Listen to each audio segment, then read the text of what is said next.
빨리 해놓으니까 씨발 말이야. 내 돈 생돈 빌려야지 내 집도 330만 원 못 주고 있어. 그래서 그때도 다 불쌍한 사람들 아니요. 저거 말로라 하면 하루 먹고 사는 사람들이요.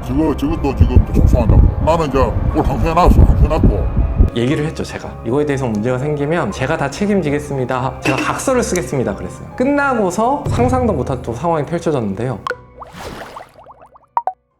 안녕하세요. 로빈훗 이시훈 변호사입니다. 제가 얼마 전에 유치권 현장을 갔다 왔거든요. 오늘은 그 유치권 현장 영상을 바탕으로 해서 유치권 집행이 어떻게 진행되는지, 현장에서 분쟁이 어떻게 정리가 되는지 이런 것들을 한번 알려드리려고 합니다. 이 현장에서 일단 낙찰받으신 분은 경매로 낙찰받으신 건 아니에요. 신탁공매로 낙찰을 받았습니다. 총 7개 세대를 한꺼번에 낙찰받으신 사안이에요. 근데 이 현장의 특이성이 뭐였냐? 가장 특이성은 유치권자가 있다고는 하는데 유치권자가 잘 안 보이는 현장이에요. 총 21세대의 오피스텔이 있었거든요. 그런데 이 오피스텔이 7세대, 7세대, 7세대 이렇게 나눠서 낙찰이 됐어요. 의뢰인분은 7세대만 낙찰을 받으신 거예요. 그러면 나머지 이제 14세대는 또 어떻게 됐냐? 이쪽은 유치권자분들이 낙찰을 받으셨어요. 유치권자들이 낙찰을 받고 낙찰을 받은 이 세대를 또 정상화를 시켜야 되니까 임대를 주고 월세를 받아야 되잖아요. 그러니까 현장에 막 유치권 행사 중 이런 것들을 붙이는 게 유치권자들도 굉장히 좀 부담이 되는 그런 현장이었던 거예요. 그래서 유치권을 행사는 하고 있지만 제대로 행사하진 않는, 플래카드도 없고 조용히 유치권을 행사하는 그런 현장이었습니다. 그 부분에서 저희는 점유를 깨는 데 있어서 유치권자를 명도함에 있어서 돌파구를 찾을 수가 있었습니다. 통상적으로 유치권자 소송에서는 유치권자를 상대로 명도소송을 하거든요. 그런데 이 현장은 유치권 행사 중이라는 플래카드가 없었잖아요. 그렇기 때문에 이 현장은 점유가 좀 불확실하니까 시행자를 상대로 해야겠다. 즉 전 소유자를 상대로 저희가 소송을 했어요. 그래서 인용 판결을 받았습니다. 한번 보겠습니다. 원고가 낙찰자고 피고가 보통은 유치권자인데 여기서는 유치권자가 아니라 전 소유자를 상대로 했어요. 우리는 전 소유자가 점유하고 있다 이렇게 주장을 했는데 어떻게 해서 이 소송에서 이겼는지 주문을 보면 주문이 이 소송의 결론이거든요. 피고는 원고에게 별지 목록 기재 부동산을 인도하라 이렇게 나왔어요. 이렇게 나오면 명도 소송에서 승소를 한 거예요. 승소를 했고 이 판결을 받으면 명도 집행에 나갈 수 있습니다. 이 내용을 간단하게만 보면요. 유치권자가 점유하고 있지 자기들이 점유하고 있지 않다. 종전 소유자는 이제 그렇게 주장을 했습니다. 이 부동산에 대해서 11개 업체들이 유치권을 행사하면서 점유하고 있다라고 주장을 하는데 판사가 어떻게 봤냐면 유치권 행사 중 이런 플래카드가 없으니까 피고가 제출한 증거 및 자료만으로는 다른 업체가 유치권을 행사하면서 이 부동산을 점유하고 있음을 인정하기가 부족하다. 그리고 이를 인정할 증거가 없다. 이렇게 판단을 했어요. 왜냐하면 유치권자가 점유를 하고 있다면 정확하게 누가 점유를 하고 있는지 플래카드를 붙여놔야 되는데 그게 명확하지가 않으니까 점유를 인정할 수가 없다라고 이렇게 판단을 해준 거예요. 그리고 그 전에 점유정지 가처분을 해서 가처분 집행을 받아냈습니다. 그런 것들도 이제 다 고려가 돼서 승소 판결이 나온 거예요. 쉽게 승소를 하고서 집행을 갔습니다. 집행 현장 한번 설명해 드릴게요. 이 오피스텔에 도착을 한 다음에 집행관이 오면 같이 내부에 들어가게 돼요. 그런데 이 앞에 공동현관이 있잖아요. 이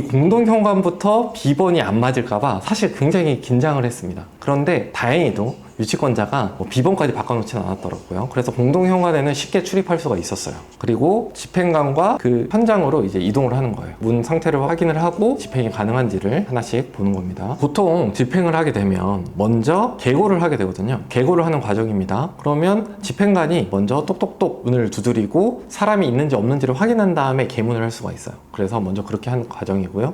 이때는 저희가 나서서 하면 집행관들이 싫어하기 때문에 뒤에 빠져서 집행관이 하는 것을 지켜봐야 됩니다. 이 현장 같은 경우에는 문이 잠겨져 있는데 특이성이 있었던 게 전자키에 배터리가 없는 거예요. 그럴 경우에는 직접적으로 여는 게 더 까다롭거든요. 그래서 전자키로 이게 어떻게든 더 쉽게 여는 방법이 원래 있으면 좋았겠지만 그것이 안 되는 상황이라 어떻게든 열쇠공이 여는 그런 상황이고요. 그래서 집행관이 이렇게까지 안에 사람이 아무도 없고 반응이 없으면 대동한 열쇠공을 데리고서 강제로 문을 열 수 있게 진행을 하도록 합니다. 열쇠공이 문을 강제로 개문을 하면 이제 집행관부터 안에 들어가게 돼 있어요. 집행관이 안을 쭉 훑어보는 장면입니다. 실제 들어가 봤을 때는 아무런 짐이 없었어요. 아무런 짐이 없었기 때문에 굉장히 집행이 수월하게 진행될 수 있는 상황이었습니다. 이 집은 완전한 공실이었고요. 보시면 아시겠지만 완전한 신축이었습니다. 한 번도 입주한 적이 없었기 때문에 짐도 하나도 없었거든요. 이날은 집행을 하러 간 날이 아니라 단순히 집행 계고를 하러 간 날이었어요. 근데 집행 계고를 한 날이면 사실 언제까지 이사를 가라 라고 경고만 미리 고지만 하는 날인데 아무도 살고 있는 사람이 없고 짐도 하나도 없으면 바로 집행을 그 즉시 해줄 수가 있습니다. 그렇게 되어 있어요. 그래서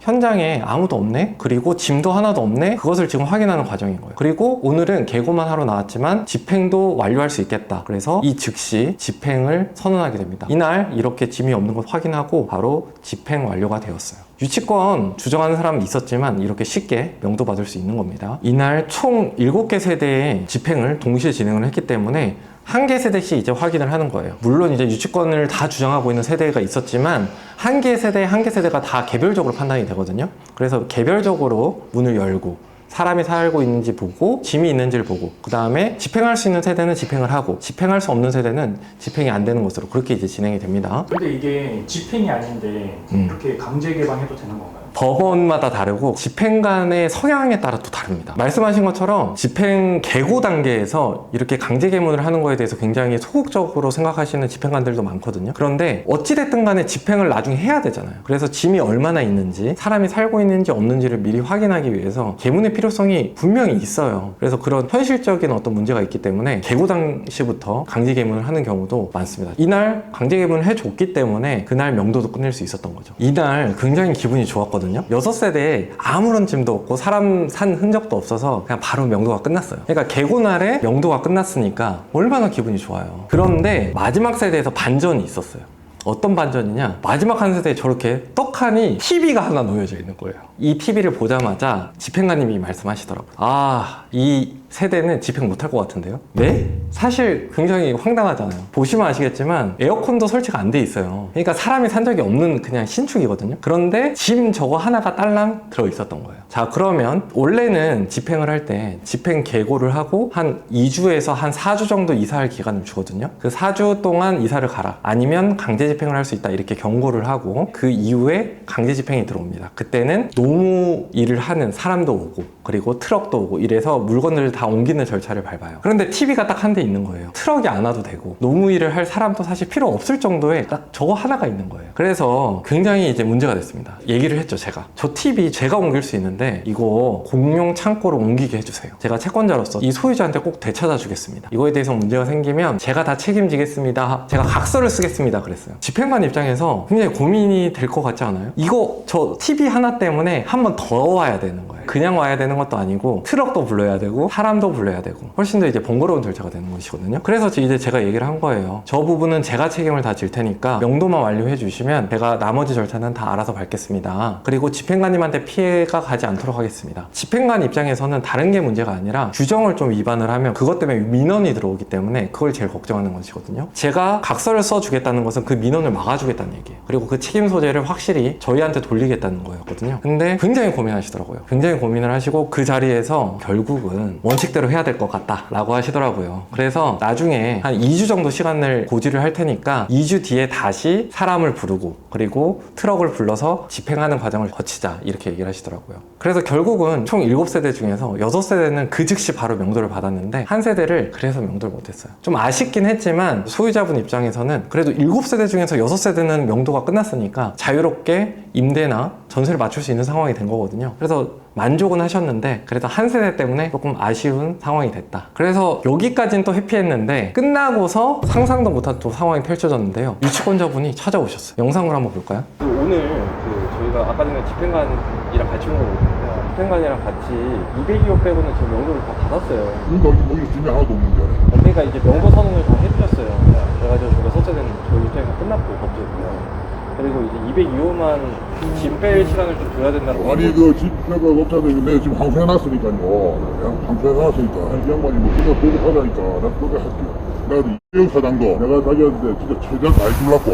야, 내가 이거 중간에 거 자기 그게 동료를 꼭 봐라. 그럼 내가 다 정리를 해줄게. 그래가지고 정리했는데 이거 우리 외백 떨어질 때 있지요. 네. 외백 떨어질 때 이게 그날 오후 3시에 떨어졌어 이게. 야, 그날이 마침 3월 2일 날이요. 대체공개라서 세발 공고가 안 돼서 그렇지. 이게 저들이 다 넘어와가지고 내가 급해 인력 사무소 사람들이 불러. 내가 세지 피다 두들만하면서 다 치우고. 와 해놓으니까 씨X이다 말이야. 내 돈 생돈 빌려야지. 내 집도 430만 원 못 주고 있어. 그래서 그래가지고 전화 와가지고 한테 내 인건비 줄라나. 그것도 말이야. 주시면 주지 마라. 야 볼랭 들어가 내가 볼뱅 한번 들어볼게. 아니 뭐 하는 짓이요. 이 사람도 마찬가지요. 사람이 아니죠. 야 어쩌다가 다 불쌍한 사람들 아니요. 저거 말로라 하면 하루 먹고 사는 사람들이요. 저거 말로는 내보다 나은 사람들이요. 그래서 저것도 지금 속상한다고. 예? 나는 이제 뭘 항소해놨고. 이 유치권자분이 사실 원하시는 건 되게 명확했습니다. 사실 이거를 낙찰을 받고 처음에 합의를 하려고 했었어요. 왜 합의를 하려고 하다가 법원 절차를 밟고 그리고 왜 강제 집행까지 하느냐, 이건 사람의 도리가 아니다, 이게 기본적인 말씀이셨거든요. 그러면서 이제 소송도 항소를 하겠다. 사실 이게 소송이 완전히 끝나지 않고 1심만 끝나도 강제 집행을 할 수 있기 때문에 그냥 강제 집행을 들어온 상황이었기 때문에 유치권자분이 굉장히 이제 반발을 하셨죠. 그런데 이미 이때는 상황이 종료가 됐었거든요. 7세대 중에서 6세대는 집행이 완료가 됐기 때문에 6세대는 이제 더 이상 다툼의 대상이 아니에요. 이제 한 세대가 남았을 뿐인데, 사실 한 세대는 우리 입장에서는 분쟁의 대상이 될 만한 현장이라고 보이지 않았거든요. 왜냐하면 이미 6세대가 집행이 끝났으면 이 현장은 이제 한 세대도 큰 무리 없이 집행이 될 가능성이 높은 세대입니다. 그래서 이렇게 갑자기 왔지만, 그리고 우리가 집행을 끝냈다고 하니까 사실 그 자리에서 그냥 돌아가셨어요. 그냥 그렇게 허무하게 어찌 보면 명도가 사실상 거의 마무리된 그런 현장이라 볼 수 있겠습니다. 근데 만약 그 점유자가 절대 안 나가겠다고 만약 버티면 어떻게 해요?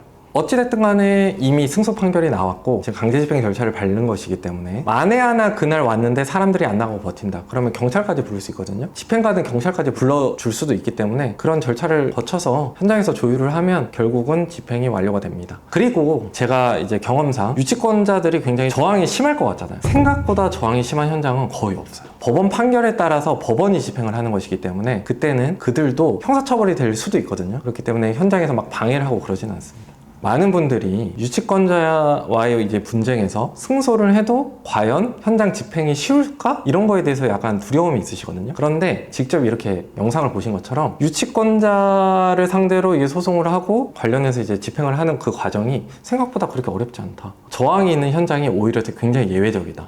그렇게 생각을 하시고서 접근을 하면 유치권 물건이 더 쉽게 느껴지실 거예요.